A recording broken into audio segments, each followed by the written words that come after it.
அதாவது என்ன நடந்துச்சுன்னா, நான் பாட்டுக்கு என் வேலைய பார்த்துட்டு இருந்தேன். அப்ப பார்த்தீங்கன்னா, திடீர்னு WhatsAppல ஒரு சின்ன நோட்டிஃபிகேஷன் டொய்ங்குன்னு. சரி என்னதான் வந்திருக்குன்னு ஓப்பன் பண்ணி பார்த்தா, இப்படி ஒரு மெசேஜ். மேல டைட்டில்ல SBI ரிவார்ட்ஸ் அப்படின்னு போட்டிருந்துச்சு. கீழ பார்த்தீங்கன்னா, ஒரு சின்ன ஒரு மெசேஜ் கன்டென்ட். அது என்னன்னு தமிழ்ல சொல்றேன்.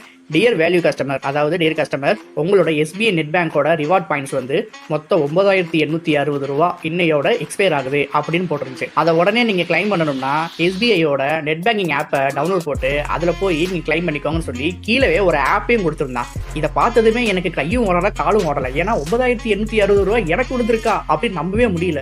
சரி ஓகே, அந்த ஆப்பை இன்ஸ்டால் பண்ணலாம்னு போகும்போது ஒரு சின்ன டவுட். எதுக்கு இதை கூகுள்கிட்ட போய் கொடுத்து கொஞ்சம் கிராஸ் செக் பண்ணிக்கலாம்னு சொல்லி இந்த மெசேஜை கொண்டு போய் கூகுள்கிட்ட கொடுத்தா அவன் என்ன சொன்னான்னா, இந்த மெசேஜே ஒரு ஃபேக் அப்படின்னு சொல்லிட்டான்.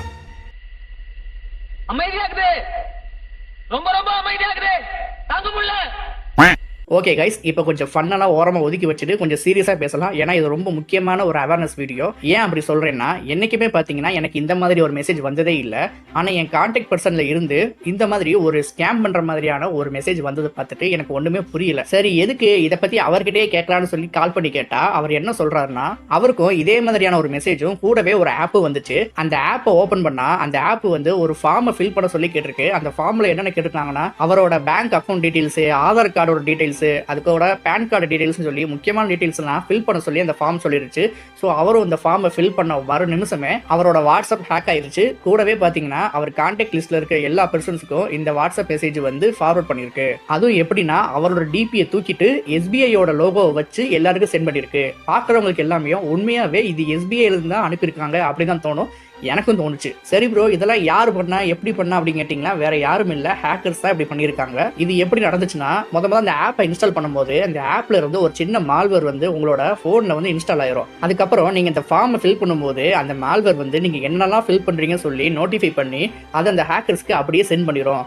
அதுக்கப்புறம் அந்த ஹேக்கர்ஸ் என்ன பண்றாங்களா, உங்களோட முக்கியமான டீடைல்ஸ் பாஸ்வேர்ட்லாம் எடுத்து உங்க போனை ஹேக் பண்ணி முழு போனோட கண்ட்ரோலும் அவங்க கிட்ட வச்சுக்கிட்டு உங்க கான்டாக்ட் லிஸ்ட்ல இருக்க எல்லா பர்சன்ஸ்க்கும் நீங்க மெசேஜ் பண்ற மாதிரி அவங்க மெசேஜ் பண்ணி அவர் ஏமாந்த மாதிரி நம்மளே ஆசையை தூண்ட விட்டு நம்மகிட்ட இருந்து காசு அடிக்கிறது தான் இந்த ஸ்கேமோட டோட்டல் கான்செப்ட்.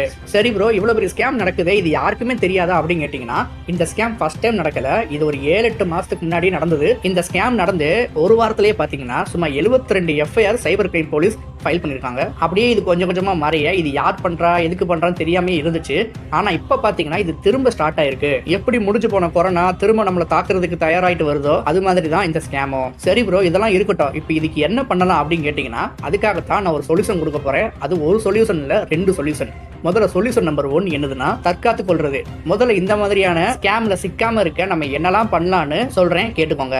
வாட்ஸ்அப்ல வர மெசேஜோ வாட்ஸ்அப்ல வர ஃபார்வர்ட் மெசேஜோ முழுசா நம்பவே நம்பாதீங்க. அதிகபட்சம் அது ஃபேக்காக தான் இருக்கும். அன்னோன் நம்பர்ல இருந்து வர எந்த ஒரு வாட்ஸ்அப் காலோ இல்ல எந்த ஒரு மெசேஜ் லிங்கையோ ஸ்ட்ரைட்டா நம்ம அதை தொட்டு ஓபன் பண்ணி பார்க்க கூடாது. இது நிறைய பேருக்கு தெரிஞ்சிருக்கும். இருந்து ஏன் சொல்றேன்னா, நமக்கு தெரியும், ஆனா வீட்டுல கொஞ்சம் படிப்பறிவு கம்மியா இருக்கிற நம்ம அம்மா அப்பாவோ இல்ல தாத்தா பாட்டியோ இதை டச் பண்ணி உள்ள போய் மாட்டிக்கிட்டா மாட்ட போறது என்னமோ நம்ம குடும்பம் தான் தவிர வேற யாரும் கிடையாது. அதுக்காக சொல்றேன். நெக்ஸ்ட் பாத்தீங்கன்னா, இந்த மாதிரி ஒரு மெசேஜ் வந்ததும் அதை அப்படியே டைரக்டா ஓபன் பண்ணாம இது என்ன மாதிரியான மெசேஜ்னு சொல்லி கூகுள்ல போய் ப்ரௌஸ் பண்ணி பாருங்க. இல்ல ப்ரோ எனக்கு அதெல்லாம் பண்ண தெரியாது அப்படின்னு ஆளா இருந்தீங்கன்னா, அந்த மெசேஜ் சம்பந்தப்பட்ட ஆபீசரோ இல்ல உங்களுக்கு தெரிஞ்ச வேற அதிகாரியை பார்த்து இதை தெளிவா எடுத்து கேட்டு அதை தெரிஞ்சுக்கோங்க. தெரிஞ்சுட்டு இதெல்லாம் ஓபன் பண்ணுங்க. முடிஞ்ச அளவுக்கு பேங்க் சம்பந்தப்பட்ட எல்லா விஷயத்தையும் நீங்க ஸ்ட்ரைட்டா பேங்க்குக்கு போய் பாருங்க. மெசேஜையும் எந்த ஒரு லிங்கையும் யூஸ் பண்ணாதீங்க. இவ்வளவு நேரம் தற்காத்து கொள்றதை பத்தி பார்த்தோம். இப்ப 2வது சொல்யூஷனான இதுல மாட்டிக்கிட்டோம்னா இதுல இருந்து எப்படி வெளியே வருதுன்னு பார்க்க போறோம். ஃபர்ஸ்ட் நீங்க ஒரு ஸ்கேம்ல மாட்டிக்கிட்டீங்க அப்படின்னு தெரிஞ்சிச்சுன்னா முடிஞ்ச அளவுக்கு பதட்டப்படக்கூடாது. ஏன்னா நீங்க பதட்டப்பட்டீங்கன்னா ஆப்போசிட்ல உங்களை மாட்டி விட்ட அந்த ஆளு உங்களை இன்னும் பயன்படுத்தி உங்களை பலவீனத்தை யூஸ் பண்ணிக்குவான். நெக்ஸ்ட் முடிஞ்ச அளவுக்கு உங்க போன்ல இருக்க டேட்டாவெல்லாம் இன்னொரு போனுக்கு பேக்கப் பண்ணிருங்க. இல்லனா தேவையான ஃபைல்ஸ் மட்டும் போதும் அப்படின்னு நினைச்சீங்கன்னா அதை இன்னொரு போனுக்கு ஷேர் பண்ணிட்டு மொத்த போனையும் ரீசெட் பண்ணிருங்க.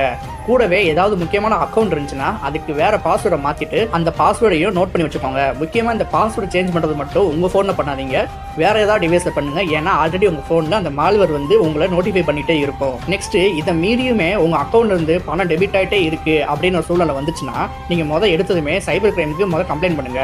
எப்படி கம்ப்ளைண்ட் பண்ணணும்னா 1930 இந்த நம்பருக்கு கால் பண்ணி கம்ப்ளைண்ட் பண்ணிட்டு உங்க பேங்க்ல போய் இந்த மாதிரி விஷயத்தை எடுத்து சொல்லி உங்க பேங்க் சைடும் உங்க அக்கௌண்ட்டை ரெக்கவர் பண்றதுக்கு ட்ரை பண்ணுங்க. இதையெல்லாம் நீங்க ரொம்ப பதட்டப்படாம பொறுமையா பண்ணீங்கன்னா நீங்க எப்படிப்பட்ட ஸ்கேம்ல மாட்டிருந்தாலும் ஈஸியா ரெக்கவர் பண்ணி வெளியே வந்துட முடியும். ப்ரோ, இந்த மாதிரியான ஸ்கேம் மட்டும் தான் நடந்திருக்கா அப்படின்னு கேட்டீங்கன்னா, இது மட்டும் இல்லாம யார் யாருக்குமே தெரியாத ஒரு பெரிய ஸ்கேம் நடந்திருக்கு.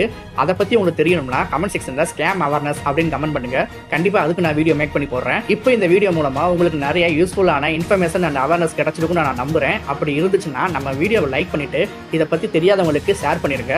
மறக்காம நம்ம சேனலை அப்படியே சப்ஸ்கிரைப் பண்ணிருங்க. முக்கியமா இந்த மாதிரியான கண்டென்ட்லாம் நீங்க ரொம்ப எக்ஸ்க்ளூசிவா பார்க்கணும் அப்படின்னு ஆசைப்பட்டிருந்தாலும், இல்ல உங்களுக்கு நிறைய டவுட் இருந்து என்கிட்ட நீங்க ரிப்ளை பண்ணி கேட்கணும்னு ஆசைப்பட்டாலும், கீழே நம்ம சேனலோட மெம்பர்ஷிப் பட்டனை ஆட் பண்ணிருக்கேன். ஸோ அதில் ஜாயின் பண்ணிட்டு நீங்க எந்த மாதிரியான கேள்வினாலும் கேளுங்க. அதுக்கு நான் ஆன்சர் பண்ண ரெடியா இருக்கேன். ஸோ அவ்வளவுதான் இந்த வீடியோ. எல்லாரும் கொஞ்சம் சேஃபா இருங்க. பாய்.